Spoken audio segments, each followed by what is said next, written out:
If you're the kind of person that spends their time submerged in vlog-style YouTube channels, then you've probably heard of Eric Decker, aka Airrack. There's a pretty good chance that you know him as the guy who bought Logan Paul's $90,000 couches. Well, this 23-year-old is slowly taking over YouTube with a collection of wild stunts. Oh! And a lot of media professionals are actively predicting his success. I look over my shoulder, no less than 10 feet behind me is a guy sprinting full speed at me. What separates him from other YouTubers? Well, we're gonna explore everything surrounding the lunacy and marketing genius that is Airrack. Airrack, also known as Eric Decker, is a rising YouTube star who is looking to take over the internet as we know it. Before you get caught up thinking that he's just another social media personality, we should acknowledge that he's actually fairly business-minded for a 23-year-old. Behind every absurd video he produces, Eric is standing there pondering his next move. And after spending thousands and thousands of dollars on this idea. So how did he end up on YouTube? Well, as any good story begins, he dropped out of college, of course. That's pretty much it. I'm leaving. For most of us, dropping out of college to join a YouTube channel is the adult equivalent of running off and joining the circus. But that's actually what Airrack did. He knew he wanted to work in content creation, but he had no plans of dropping out for a pipe dream. Airrack gave himself 1 year to create a six-figure business before he would justify dropping out. In 2017, he founded a wedding video business, partnering with local photographers and videographers. By the age of 20, he had hit that six-figure mark. So it's a wedding video and photo company. Basically, we book weddings in like 15 different cities around the US, and then we fulfill and find talent to actually film and photo shoot those weddings, send it back to us. We have a full-time editor who edits all that kind of stuff. So no labor on my end. It's more of just a subcontract. As of the making of this video, Eric has seen more than a 300% growth on his channel in less than a year. So how exactly does one go from 1,500 subscribers to 700,000 in 8 months? Well, he did what anybody would do.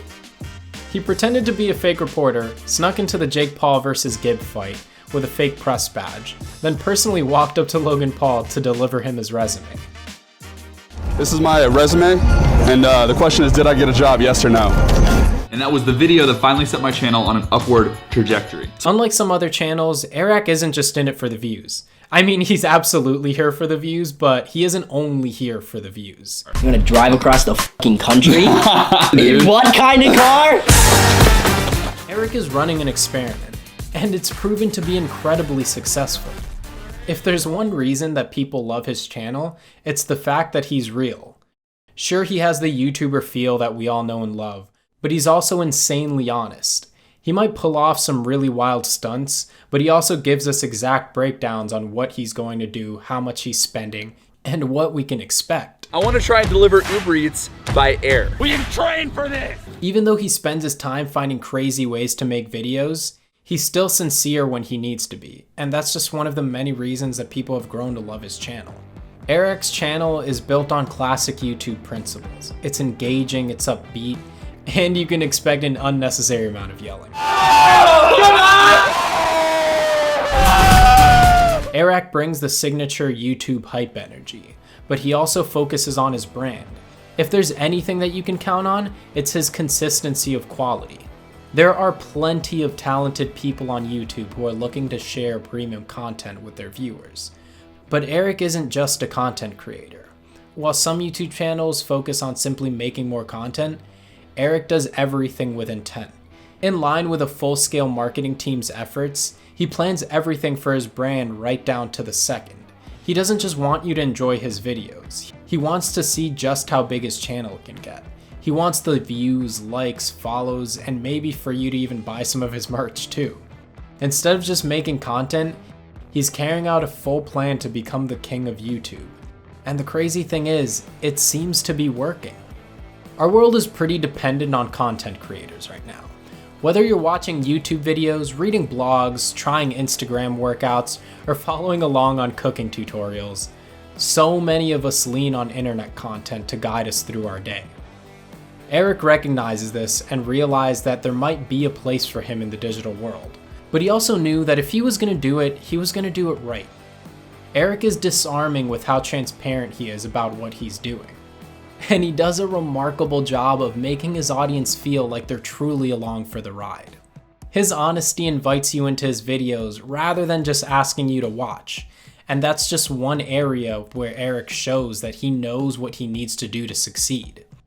He needs his viewers to want to stick around, and he'll do anything to make that possible. By far the top comment that you guys suggested 5 times over was to take the yacht all the way to Mr. Beast's $700,000 island, which he nicknamed Jeff. Even if it means gambling with some pretty big risks every once in a while. What's the percentage chance that we die on this trip? Is that a percentage? Yes. Since the majority of us are used to consuming content on a regular basis, we have a tendency to overlook how much actually goes into creating it, and forget that someone spent time creating the recipe. This is even more true with YouTube channels.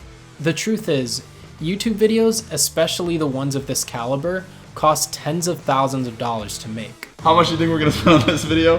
$15,000. A lot of Eric's more recent followers know him for his video series where he purchased Logan Paul's couches. You're a fucking maniac, bro. As a viewer, you can laugh while he jumps out of a plane or blows them up.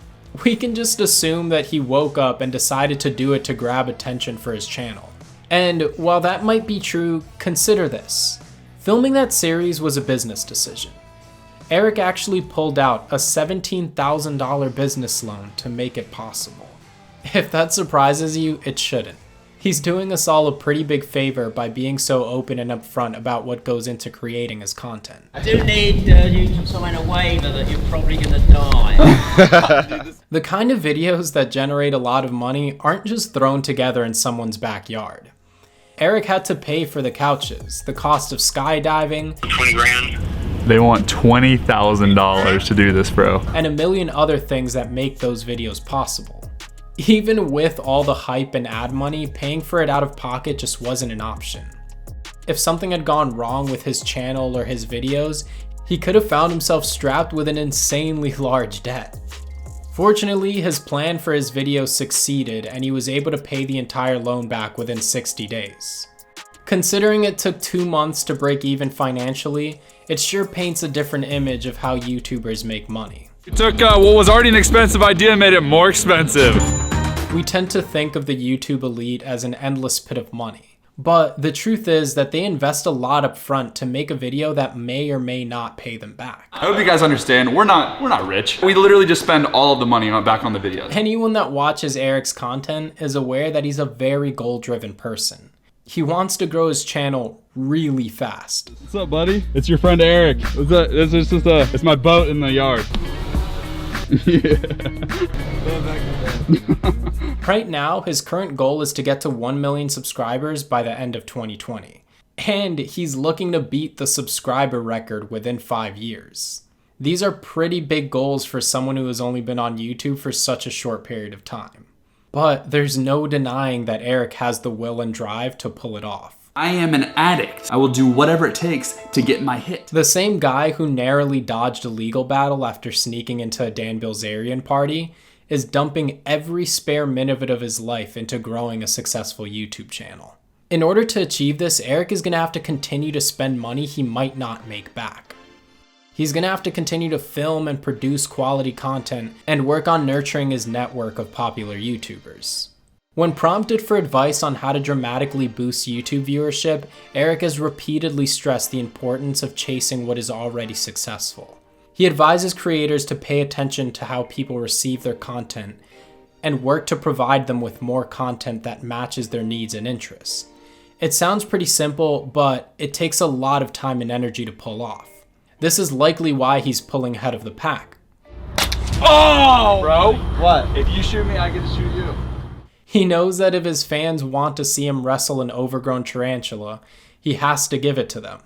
He's really receptive to his viewers and he gives them what they want. Hey there. In return, he makes enough to keep making more content. As Airrack chases down his goals, there's no doubt that everyone will be waiting to see if he pulls it off.